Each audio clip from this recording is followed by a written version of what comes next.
Okay. And if in fact the MOU is not signed, or there's still disagreements in terms of which way to go with it, do you have any other strategies in terms of, I know I heard quite a bit, several times actually, about the neighborhood school plan or the river plan. I know all those things are new to you because you just arrived, but I was just wondering if in fact there is a point of time where you can you sit down at the table, and I know you're saying you're renegotiating in certain areas. Is that something that you guys would consider? Absolutely. So as you noted, there is an MOU, and for the audience, that means Memorandum of Understanding, and that's right. My bad. I didn't say that. Just make sure everybody understands. That's a legal document, and that is an agreement between the state and the district, and it's an agreement that creates the conditions for success in these schools.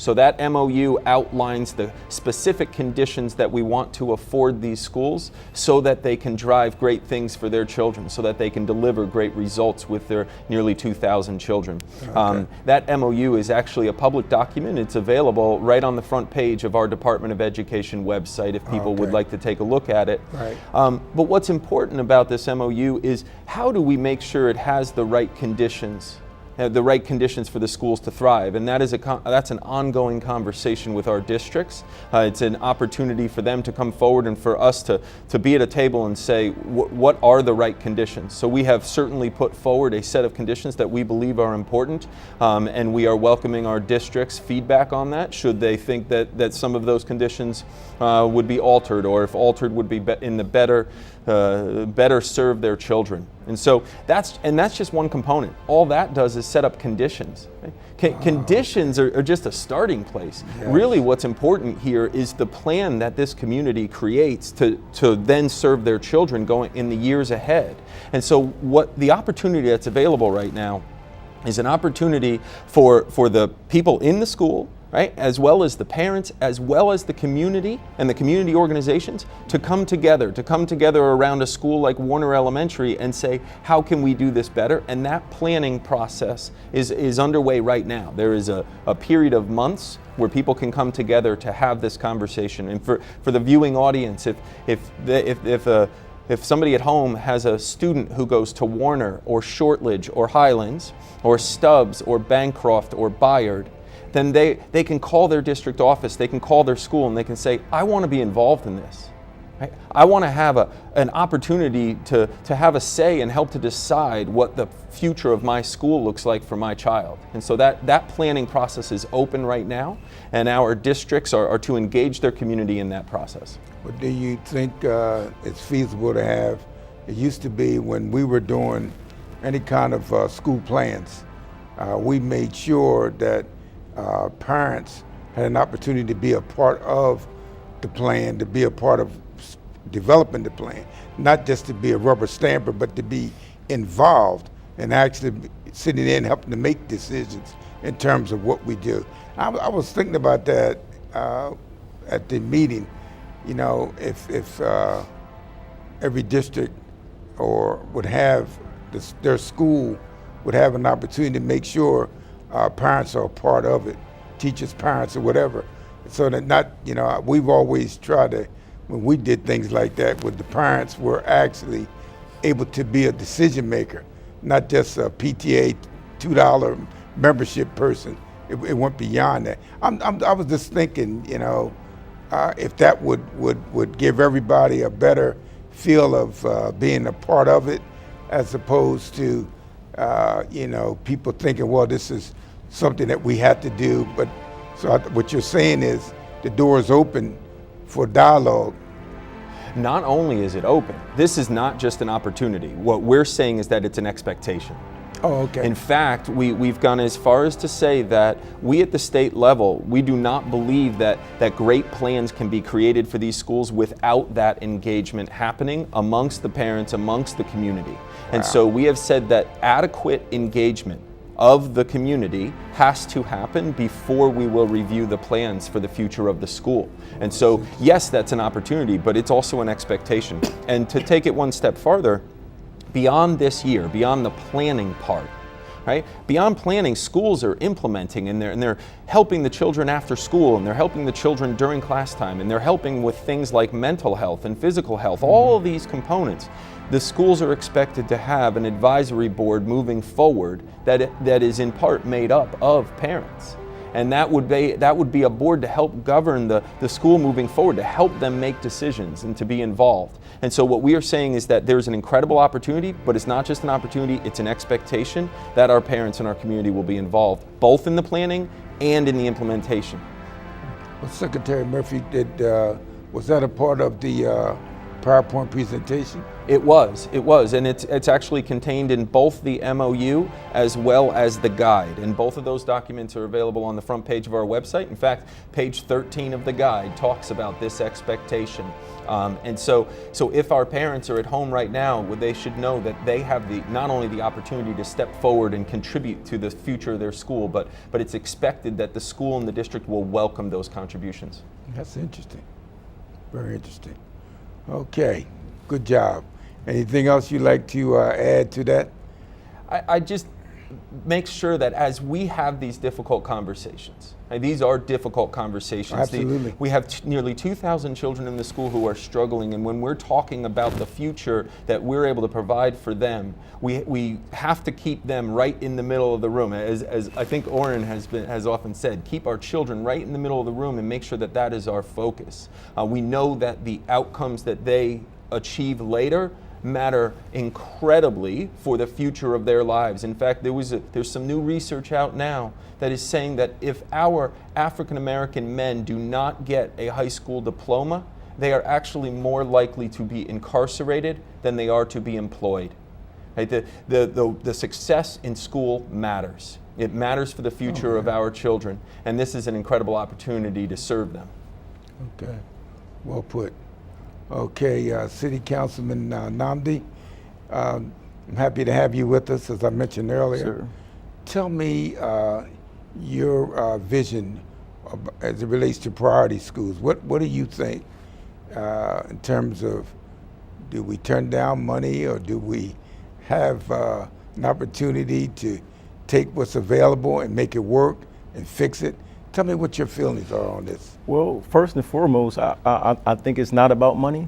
I think that's, the resources are important, but Yes. we've seen with all the money dumped into some schools, some other initiatives, that money isn't the only answer. Correct. It's about truly having a vision, being willing to align not only your capital resources, but also your support resources to your challenges. And I think that the priority school does that. We're really looking at the challenges of these 6 schools and think about what we can do differently. I think it's a great step in the right direction. I've said that since the first time I read the MOU, the first time I went through the plan. I thought it was a good step in the right direction. I still believe that today. I believe that we have an opportunity here as a city to really say, to step up, not only to rally our parents to be involved in the community engagement on advisory boards, but I see it as an opportunity for us as a city. I mean, mainly since '78, the dialogue has been with DOE and the districts. But right now, I see us broadening this conversation where it's not just DOE and the districts, but we also have the parents, the community engagement. We have the cities,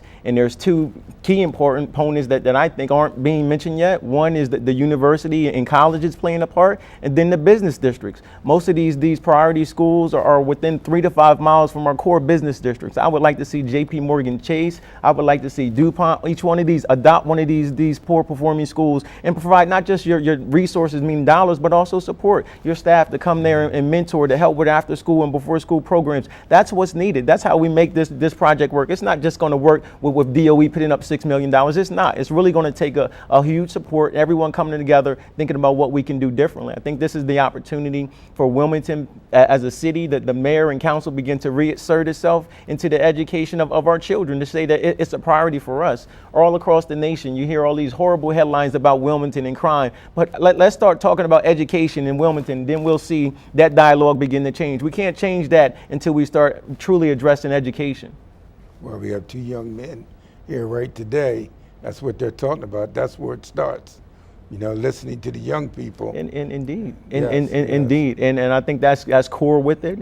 When I think of my youth, and I think of the work you mentioned, my father and the work that they did, I can only imagine what the work that we need to do to begin to rally parents. I know they had the state parent advisory councils and Yes. things my father was a part of, Yes. where it just seemed like today parents are invisible, but I remember being young and being in Warner Elementary and other elementary schools where they filled up with parents. Any meeting you would have thought that we were giving out turkeys or something, but everybody was there. Everybody was involved. They were active. That's what we need to again create.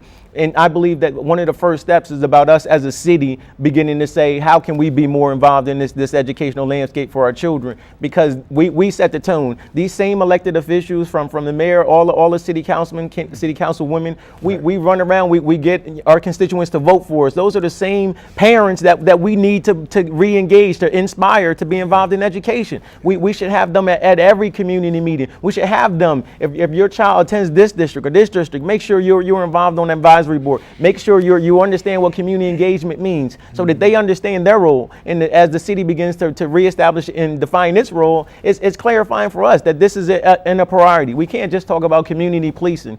We can't talk about just this or just that. The center of this is our education. It has to be our children. They're our future. They're our future workforce. They're the ones who are going to be the future homeowners. We have to begin to create an environment in which their growth and their development is important to our city. And hopefully we can turn that corner. And again, I see priority schools as an opportunity for all of us to become re-engaged in education within the city.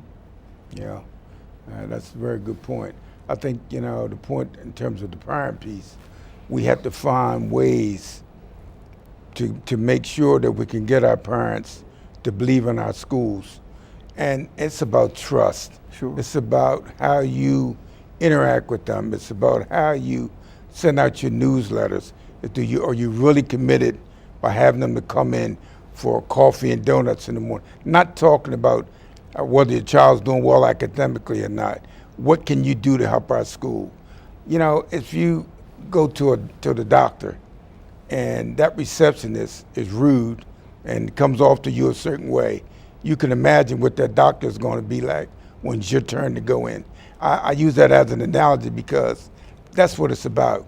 Whenever someone enters your school, right when they walk into that office, you have to get up, you have to show love and respect and show them that you believe in what that leadership that the principal is supposed to be providing. They get involved. They get that.